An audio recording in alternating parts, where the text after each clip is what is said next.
The year opens with Daniel back at home with a decision to make. With his enlistment expired and his obligation met, does he re-enlist or does he resume normal life as a civilian? On the one hand, he strongly believes in the cause of independence. His entire extended family is deeply patriotic. His father-in-law is an outspoken advocate for independence in the state assembly. His brother-in-law has recently been promoted to the rank of general in the state militia. Not to mention that he is also related to General Israel Putnam, who, during the Battle of Bunker Hill, famously instructed his troops not to fire until they saw the whites of the British soldiers' eyes. On the other hand, Daniel had already been to war and seen it with his own eyes. He had been shot at by professional British soldiers. He had witnessed firsthand how disorganized and inexperienced the Continental Army was, and how poorly supplied its soldiers were. At the end of 1776, the Revolution was going very poorly. The British have recently landed a major army in Canada, and now control New York City, having badly defeated George Washington at the battles of Long Island and Fort Washington. Even with Washington's recent victory at Trenton and his famous crossing of the Delaware River, American prospects are bleak. And, to top it all off, Congress has recently required that all men enlist for a minimum of 3 years. Daniel and his family ask themselves, and each other, how much are they willing to risk for this fledgling American cause? How much are they willing to sacrifice? The answer comes in February, when Daniel enlists in the newly formed 1st New Hampshire Regiment under the command of General Enoch Poor. Perhaps some context can be provided from this 1777 document. In it, Daniel acknowledges receiving 20 pounds as a bounty for signing up for 3 years. He is assigned to Colonel Joseph Silly's regiment. Their first mission? To defend the fort at Ticonderoga. By the middle of May, Daniel's 1st New Hampshire Regiment is stationed at Fort Ticonderoga. Responsibility for the defense of the North belongs to Major General Philip Schuyler. At Ticonderoga, Schuyler has Major General Arthur St. Clair in command. Scottish-born and a veteran of the British Army during the French and Indian War, St. Clair knows both the country and the enemy he is preparing to face. And the position he has been given to defend is one of the most important in America. Fort Ticonderoga guards the Great Northern Gateway into the United States. There is no practical land route from Canada to the Hudson River Valley. Any British army intending to move south must pass within firing distance of the fort. The previous year, 1776, a smaller American force stopped a British advance here. Now, St. Clair has roughly 3,000 men to defend Ticonderoga and the fortifications across the lake at Mount Independence. In June, General John Burgoyne leaves Canada with an army nearly 3 times that size. His objective is not merely Ticonderoga, it is Albany. If Burgoyne can force his way down the Lake Champlain corridor and reach the Hudson, the British hope to isolate New England from the rest of the United States, effectively ending the Revolution. For the Americans, the fort is their Thermopylae, a narrow passage where geography allows a smaller army to stop a much larger one. But like Thermopylae, it has a fatal flaw. Towering hundreds of feet above Fort Ticonderoga looms Sugarloaf Mountain. It is too tall and too steep and too far for the British to haul cannons, and therefore it is left unguarded. Burgoyne and his 9,000 troops arrive at Ticonderoga on July 1st. The next day, they begin to encircle the fort. On July 5th, just 4 days after Burgoyne's arrival, the Americans are shocked to see 2 12-pound cannons staring down at them from Sugarloaf. British engineers, apparently, have found a way to get cannons up the steep hill. St. Clair, realizing that there is no way to defend the fort against these guns, orders that Ticonderoga be abandoned. The fort, thought to be the Gibraltar of the North, the impenetrable fortress that was to keep the British in Canada and out of New York, has fallen without a shot being fired and less than a week after the British arrival. The Congress and the American public are shocked and furious. Schuyler is relieved of command. St. Clair is later court-martialed. The army retreats south, and a few days later arrives in the town of Salem, New York, and the farm of John and Eleanor Little. The Littles are Scotch-Irish Presbyterians, part of a congregation that relocated from Ballabay, Ireland about 15 years prior, when their pastor had a dispute with the Crown and the Church. They are ardent patriots and allow the army to camp on their farm. They offer their house to the officers and to General St. Clair, while the rest of the army camp in the field. They will pay a dear price for their patriotism and their hospitality. Not long after St. Clair's departure, their sons, Isaac and William, are captured by a local Tory militia and taken to Burgoyne's army as prisoners of war. In a separate incident, their 16-year-old daughter Rebecca and 10-year-old daughter Esther are taken as prisoners while working in the fields. From Salem, the army heads south toward a small farming community called Stillwater and a bluff overlooking it called Bemis Heights. Before being relieved of command, Schuyler had ordered that the army rendezvous here to make their next stand. He is very familiar with Stillwater, owning thousands of acres of land there, and knows firsthand the defensive advantages that Bemis offers. In the weeks that follow, almost all of the fighting between the British and the Americans takes place on land that Philip Schuyler owns. Bemis has the advantages of Ticonderoga, including command and control of the river and the road, without the disadvantages. This is the high ground, and this time the Americans are fortifying it. It also offers one distinct advantage: concealment. There's no easy way for Burgoyne or his scouts to tell where the American forces are or where their lines end. This forces the British to move through the area slowly. It also gives the Americans ample places to hide, where they can scout and ambush. Horatio Gates, a former British officer, is sent by Congress to lead the defense at Bemis. He has a reputation for being cautious and thoughtful. George Washington, perhaps believing that a more energetic presence was needed, sends Benedict Arnold. Brilliant Polish military engineer Tadeusz Kosciuszko is sent to assist Gates in designing the defenses. He sets up a battery of roughly 24 cannons with an interlocking firing pattern. From here, they can hit virtually anything on the river or the road. The Americans have complete control of the Hudson. As the British approach Stillwater, they realize that they cannot go around Bemis. They can see that there are too many cannons for them to take the river or the road that runs along the river. They know little else about the American position. On September 18th, Burgoyne's army reaches the outskirts of the American position at Bemis Heights. He knows Gates is somewhere ahead, but that's about all he knows. The Americans have chosen their ground well. Their defenses are hidden among the trees, protected by steep hills, and anchored to the Hudson River.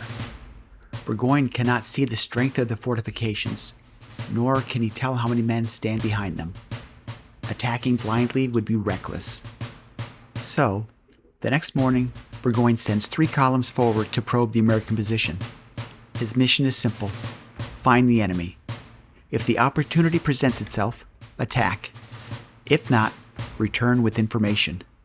But the Americans aren't willing to wait behind their defenses. General Benedict Arnold recognizes Burgoyne's plan for what it is.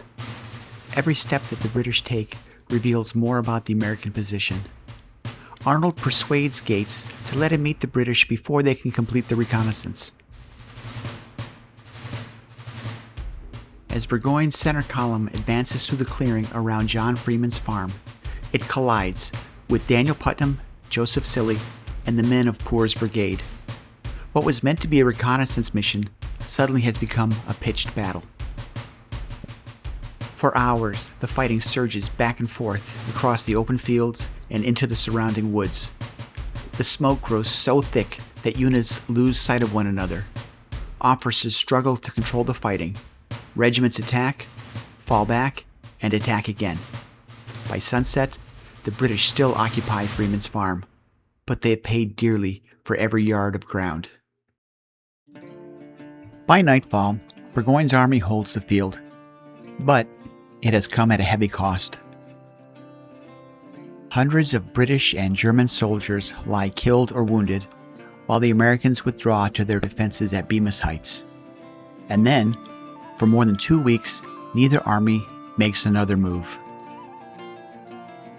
The British dig in and fortify their position around Freeman's farm, as they wait for badly needed reinforcements and supplies to arrive.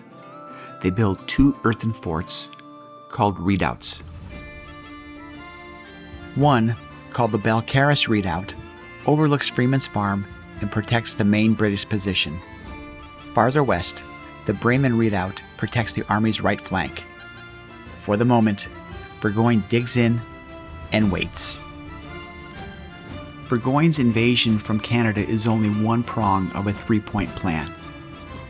General William Howe is to march his troops north from New York City, while Barry St. Leger takes a smaller diversionary force through the Mohawk Valley. The 3 armies are to rendezvous in Albany. St. Leger's advance has already been turned away after the siege of Fort Stanwix was broken by Benedict Arnold and a relief force sent by Gates. Burgoyne has not yet received word where General Howe and his men are. He hopes that the approach of a second British army from the south would force Gates to either abandon his position or to divert significant resources to face it.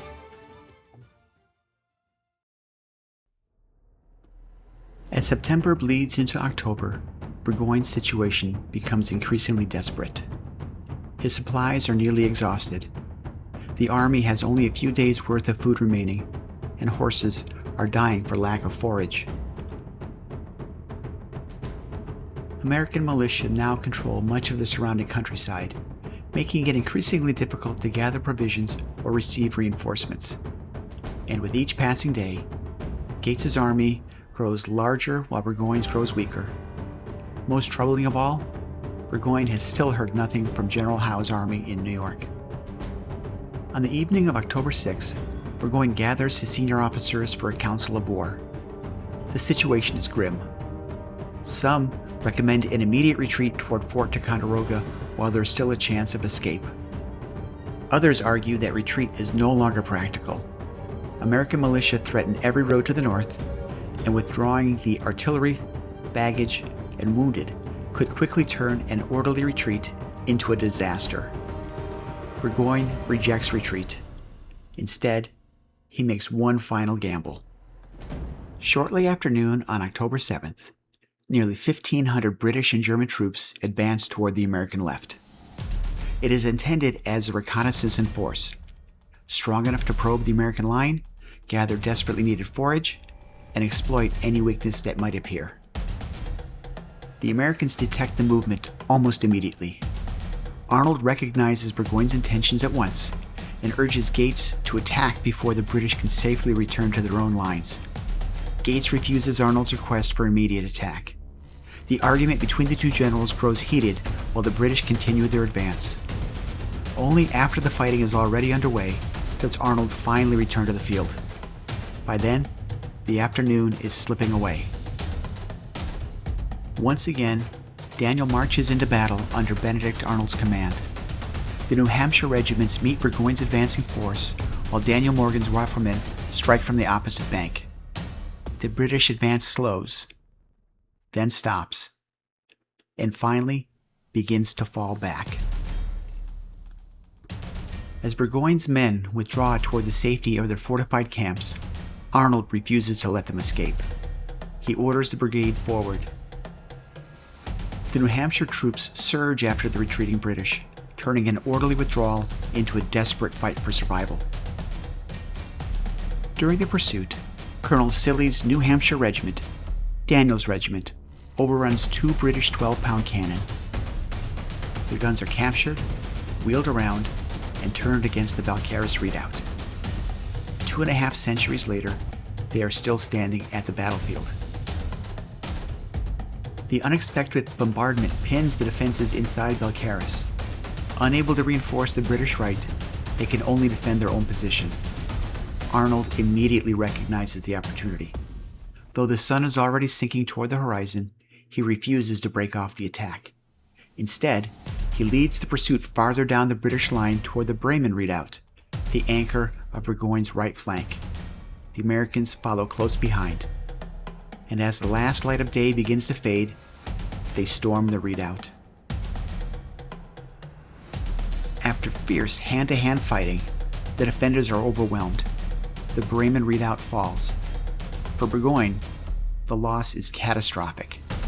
His right flank has collapsed. His defensive line is broken. There is no longer any hope of holding the camp. Soon after Bremen falls, the Balcarres redoubt is overrun. The persistence of Arnold's attack has turned the orderly British retreat into a full-on rout. As darkness falls, the British prepare to withdraw. To conceal their movement, they leave their campfires burning. While the fires continue to flicker through the night, Burgoyne slips away toward a small town called Saratoga, hoping to save what remains of his army. The British reach Saratoga, but from there is nowhere left to go. American militia close in from every direction, while Gates's army blocks the road to the south. Rations are nearly gone. Horses are slaughtered for food. Every day, more American soldiers arrive as Burgoyne comes to accept that Howe's army isn't going to rescue him. Finally, on October 17, 1777, General John Burgoyne marches out to surrender his army. Daniel Putnam stands among the thousands of Continental soldiers witnessing one of the greatest victories of the Revolutionary War. Just 4 months earlier, he had fled Fort Ticonderoga before the same enemy. Now, he watches it lay down its arms. It is the first time in the history of the British Empire that a major field army has surrendered to a foreign power. Among the Americans accepting the surrender are 2 familiar faces. Daniel's brother-in-law, General Jonathan Chase, helps draft the Articles of Convention that formalized Burgoyne's surrender, while Jonathan's father, Samuel Chase, at the age of 70, is also present with Jonathan's New Hampshire militia. More than 5,000 British, German, and Canadian troops become prisoners of war. News of the victory races across the Atlantic, convincing France that the American cause can succeed.